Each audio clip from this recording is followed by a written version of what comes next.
In this video, I'm gonna teach you how to use Viabill. It's a very quick and easy process, so make sure to follow along. Viabill is a payment method that allows you to pay in 4 interest-free payments over time for under $300. Like I said, it has no interest, and all you have to do is download the Viabill app from the Play Store or the App Store and sign in using your credentials. You don't need any credit score. However, you do need to be 18 years of older and have a valid, verifiable US mobile number.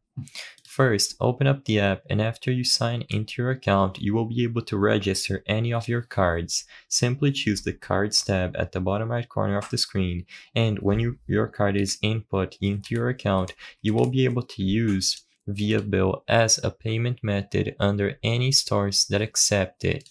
When you make a payment, it will be listed under your latest transactions within the app, and you can also shop through the app itself, as you can see over here on the featured stores.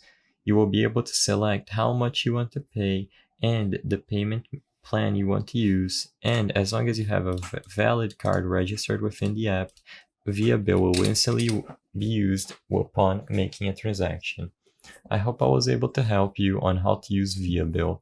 If this video helped you, please be sure to leave a like and subscribe for more quick and easy tips. Thank you for watching.